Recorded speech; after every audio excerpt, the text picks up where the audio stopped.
Хочу поблагодарить всех участников. Действительно, это не спонтанная встреча, эта встреча готовилась давно, потому что очень важно наладить вот эти взаимоотношения, этот диалог.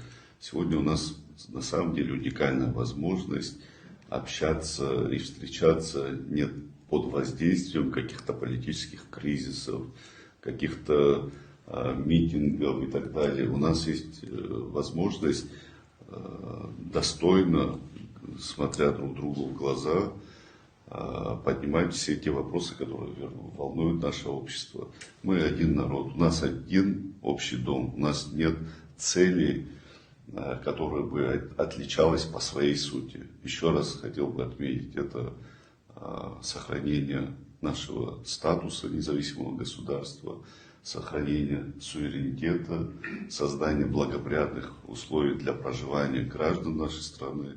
За эти годы не все удалось, не все сделали так, как планировали, но наша-то задача и заключается в том, чтобы именно прийти к этим достижениям, к социальному равенству, справедливости.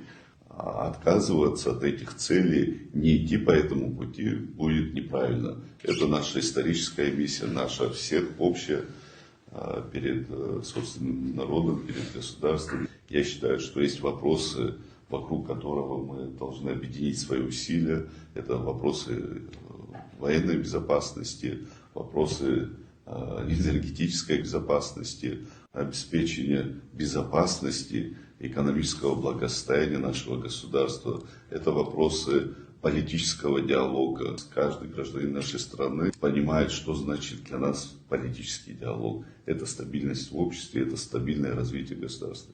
Никто никаких личных интересов не преследует.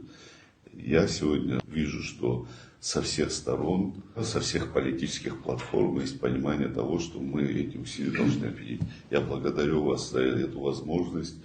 Уверен в том, что в рамках нашего политического процесса к нам присоединятся и другие политические партии, общественные организации. Для всех эта дверь открыта. И в рамках нашей базовой, стартовой части состава мы создадим такие условия, чтобы каждый, кто готов привнести свой вклад в этот процесс, будет иметь такую возможность.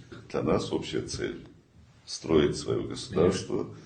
Признание нашей независимости – это ключевая историческая часть, это то, что заслужил наш народ, но при этом без поддержки российского государства у нас этой возможности не было. Это то, чего добился наш народ, малочисленный, но при этом сильный духом, имеющий очень сильные исторические корни. И уверен в том, что мы только будем развивать вот тот шанс, который нам дан, и будем развивать нашу страну сообща вместе. Не хочу делать что-либо, чтобы часть нашего общества не принимала участие. Я хочу, чтобы кто бы он ни был, оппозиционно настроенный, провластно настроенный, вообще относящийся к одним и ко вторым, чтобы они были привлечены к этой работе. Уверен в том, что если мы друг друга услышим, мы действительно добьемся серьезных результатов.